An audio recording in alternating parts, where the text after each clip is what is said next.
आदमी ने लंबा भाला कैक्टस में घुसा दिया, जिससे वह जहर में लिप्त हो गया। फिर वह शिकार का इंतजार करने के लिए छिप गया। जल्द ही पीछा करने आए आदिवासी लोग कैक्टस से बाहर निकलने वाले तरल को देख लेते हैं। यह समझकर कि विपक्ष पास ही है, आदिवासी लोग पूरी चौकसी बरतते हैं। अंधेरे में छिपे आवेई ने एक रहस्यमय मुस्कान छोड़ी।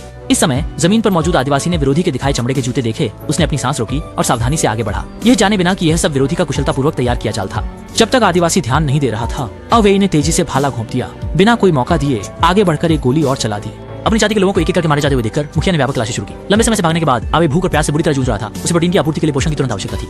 इस समय एक अफ्रीकी बड़ा घोंघा स्वयं आ गया। आवे इस घोंघे को देखकर, जिसमें बीमारियां भरी हुई थीं, नहीं जानता था क्या करे। जीवित रहने के लिए आवे ने जंगल की चाकू निकालकर उसे काट दिया। मतली को सहन करते हुए आवे ने प्रोटीन का एक टुकड़ा मुंह में डाल लिया। इसका स्वाद शायद केवल बेर समझ सकते हैं। इसी बीच आवे ने जल्दी से एक झपकी ले ली। अब उसे ऐसे पानी का स्रोत ढूंढना था कि उसे मूल निवासी न देख सके। वह जंगल के रास्ते नदी तक पहुंचा, लेकिन कुछ घूंट लेने से पहले ही उसने कदमों की आवाज सुनी और अधिक सोचने का समय नहीं मिला। जल्दी से जंगल में भाग गया। छुप जाते हैं, लेकिन जमीन पर छोड़े गए पैरों के निशान फिर भी आदिवासियों द्वारा देखे जाते हैं। इसके बाद आदिवासी जाल फैलाकर घेराबंदी करते हैं, लेकिन इंतजार कर रहे आवी अचानक प्रकट होकर आदिवासियों को खाना भेजते हैं। आवी विपरीत दिशा में भाग जाते हैं। तभी अचानक एक बाधा आ जाती है। अच्छा हुआ कि आवी ने तेजी से प्रतिक्रिया दिखाई और आदिवासियों के भाले से बच गए। आवी ने मौके का फायदा उठाकर पलटवार किया। दोनों के बीच जमकर मुकाबला होता है। कोई भी एक दूसरे पर हावी नहीं हो पाता। आवी नहीं चाहते थे कि उसके साथ ज्यादा उलझे। उन्होंने जमीन से एक मुट्ठी मिट्टी उठाई और स्थानीय आदमी के चेहरे पर फेंक दी, जिससे उसकी आंखें चमक गईं। इस मौके का फायदा उठाते हुए आवी ने उसके हाथ से तलवार गिरा दी और उसे सुदूर उत्तर पश्चिम भेज दिया। इसी तरह आवी ने आराम से 5 लोगों को मार गिराया। जब क्यूचांग ने देखा तो केवल गुस्से में आकर बड़े पेड़ पर अपना क्रोध उतारा। क्यूचांग ने भाले के सामने कसम खाई कि वह दुश्मन को चीर देगा। फिर क्यूचांग ने दुश्मन की गंध से आवेई को खोज निकाला। जब देखा कि वह वास्तव में आदिवासी से आगे नहीं भाग सकता, एवेई ने 42 साल का ऑक्सीजन उड़ाकर सूखी घास को जलाया। फिर जलता हुआ तीर आदिवासियों की दिशा में छोड़ा और आग की दीवार ने आदिवासियों को रोक दिया।